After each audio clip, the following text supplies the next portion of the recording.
দেখতে পাচ্ছেন সবার প্ল্যাকার্ডে একটাই লেখা, শিক্ষার উপর কর নয়, ন্যায্য প্রয়োজন।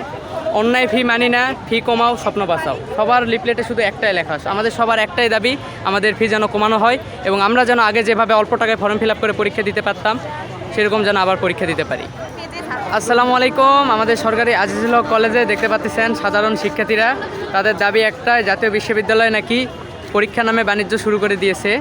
আপনারা দেখতে পাচ্ছেন অনার্স তৃতীয় বর্ষে বর্তমান চলমান যে ফর্ম ফিল আপ চলতেছে, এটা 2 বছর আগে যে ফর্ম ফিল আপের ফি ছিল মাত্র 5,000 টাকা, কিন্তু বর্তমান 2021-22 সেশনের জন্য সেই ফি বৃদ্ধি করা হয়েছে 8,000 টাকা। এটা কতটা অযৌক্তিক আপনারা একটু ভেবে দেখবেন। এবং এছাড়াও আমরা আগে যে 1-2 সাবজেক্টে ইমপ্রুভ দিতাম মাত্র 1200 থেকে 1500 টাকায়, সেই ফি এখন নেওয়া হচ্ছে 3 থেকে 4,000 টাকা।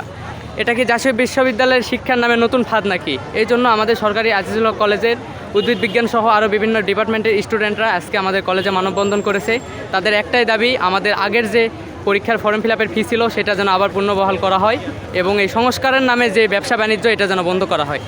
দেখতে পাচ্ছেন সবার প্ল্যাকার্ডে একটাই লেখা, শিক্ষার উপর কর নয়, ন্যায্য প্রয়োজন। অন্যায় ফি মানি না, ফি কমাও, স্বপ্ন বাঁচাও। সবার লিফলেটে শুধু একটাই লেখা, আমাদের সবার একটাই দাবি, আমাদের ফি যেন কমানো হয় এবং আমরা যেন আগে যেভাবে অল্প টাকায় ফর্ম ফিল আপ করে পরীক্ষা দিতে পারতাম সেরকম যেন আবার পরীক্ষা দিতে পারি।